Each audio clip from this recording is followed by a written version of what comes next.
Ana teringat sebuah riwayat yang dikeluarkan Imam Ahmad dalam sunannya, Al-Hakim dalam mustadraknya, bahwasanya Umar radhiyallahu, lihat bagaimana para sahabat tuh hatta dalam masalah dunia nggak mau menyelisihi Rasulullah SAW. Lalu bagaimana dalam masalah agama? Coba perhatikan. Umar bin Khattab suatu hari jalan di gang-gang rumahnya para sahabat menuju ke Masjid Nabawi. Jalan.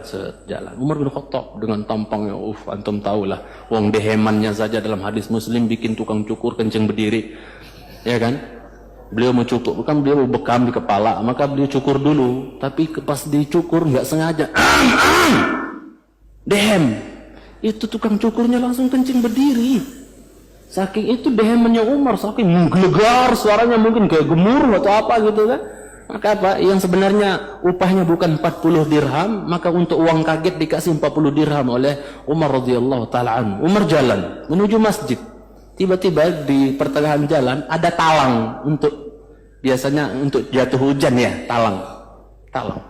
Itu apa? Dari rumahnya seorang sahabat ada talang, moncong ke jalan.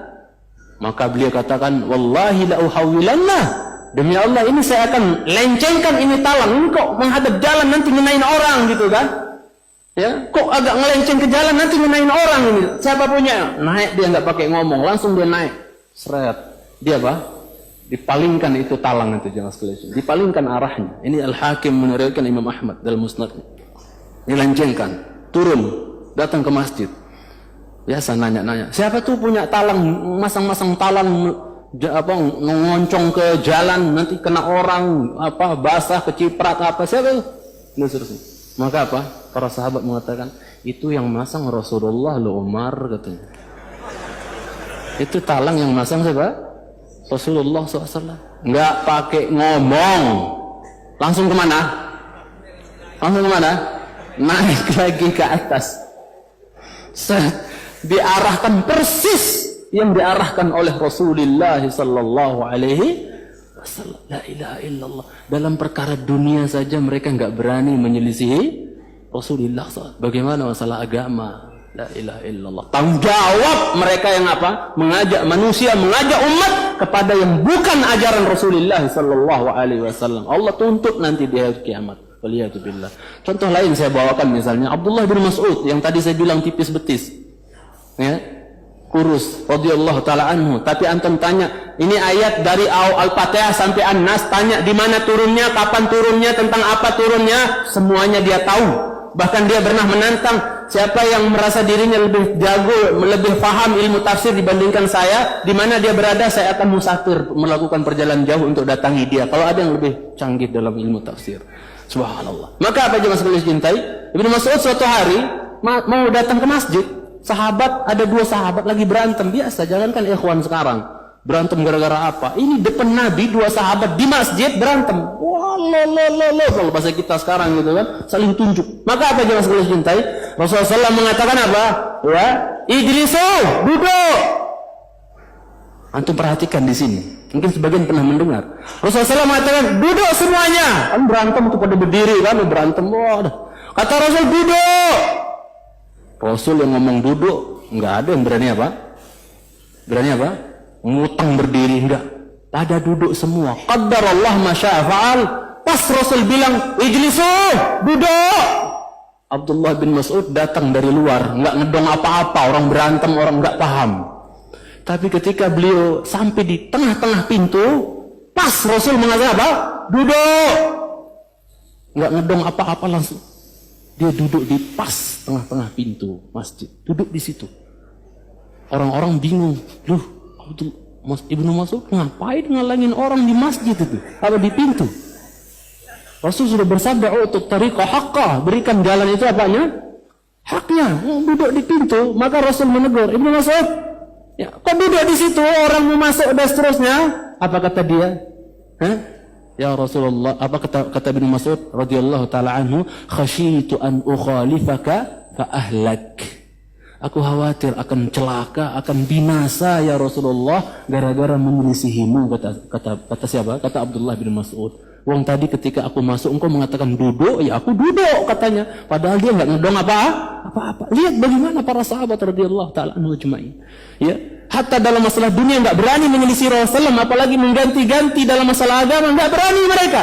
Makanya jangan sekali cintai karena Allah Subhanahu wa taala dalam hadis Bukhari, dalam hadis haud, dalam hadis apa? Dalam hadis berkenaan tentang telaga Nabi nanti di mahsyar, ya. Kan haud itu kan telaga Nabi di padang mahsyar. Kalau Kausar di dalam surga. Yang airnya dalam hadis Muslim, yang airnya telaga Nabi itu airnya terpancar dari 2 talang dari dalam surga. Paham nggak? Bisa ngayal nggak antum? Bisa ngayal kan? Ini telaganya Nabi yang terbentang luas di padang mahsyar, yang pusarnya adalah mimbarnya Rasulullah sallallahu alaihi wasallam. Telaga beliau adalah mimbarnya, pusarnya di situ. Maka apa? Airnya itu mengalir dari 2 talang dari dalam surga. Yang kata Rasulullah, ya yang satunya dari zahab, yang satunya dari warik. Maksudnya talang yang satu dari emas, yang satunya dari perak.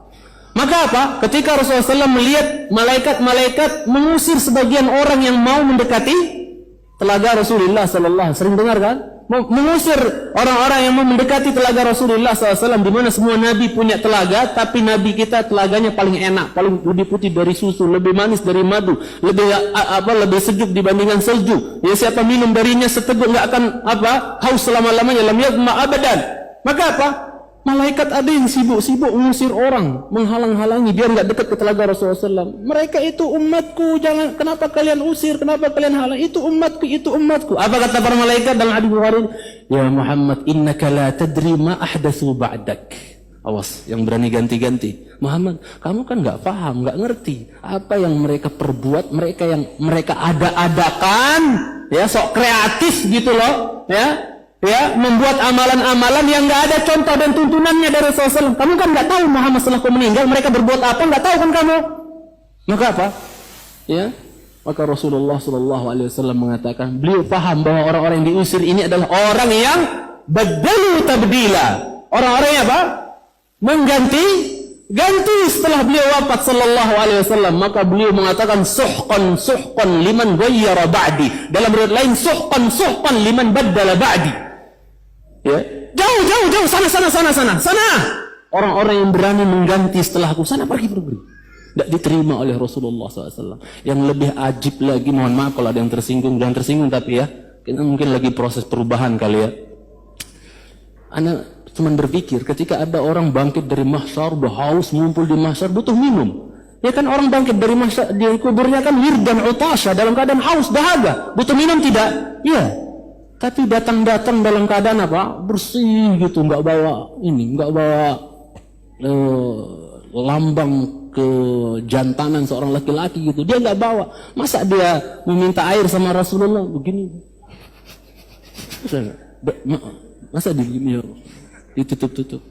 Makanya saya salut dengan Syekh Utsaimin yang luar biasa ketika beliau dikatakan bahwa ini pengobatan cara laser ini, maksudnya cara seperti ini akan merontokkan apa?